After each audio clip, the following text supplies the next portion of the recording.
গত বছর আমার একটা ফেসবুক পোস্ট খুবই দৃষ্টি আকর্ষণ করেছিল। মানে অ্যাডমিনটার লেখাটা দেখে বোঝা যাচ্ছে সে একজন ছেলে।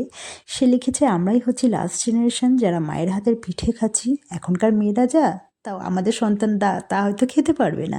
তো আমি ভাই তোমাকে এটাই বলতে চাই, আমাদের বাবারাও এমন অনেক কাজ পারে যেগুলো করতো, এখনও করছে, সেগুলো তোমরা কিছুই পারো না। তো সেগুলো আগে শেখো, পরে অন্যকে জাজ করো।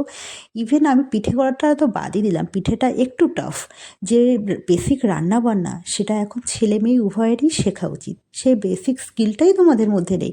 আর তোমাদেরকেই বা কী বলবো, কিছু কিছু আছে পাপা কি পারি, তাদের মধ্যেও নেই। এটা একটা বেসিক স্কিল। তো এটা মানে ছেলে মেয়ে নির্বিশেষে সবারই জানা উচিত।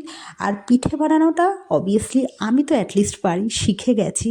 চেষ্টা করলে এটা সবাই পারবে। তুমিও চেষ্টা করো ভাই, তুমিও পারবে। তোমার বউয়েরও একটু হেল্প হয়ে যাবে, কারণ আমি যেমন আমার হাজব্যান্ডের সাথে শুধু থাকি, ওর চাকরির সোর্সে আলাদা জায়গায়, তো আমাকেই ওকে বানিয়ে খাওয়াতে হয় যদি কিনা ও হেল্প না করে। সেই জন্য তো তুমিও চেষ্টা করো, তুমিও পারবে।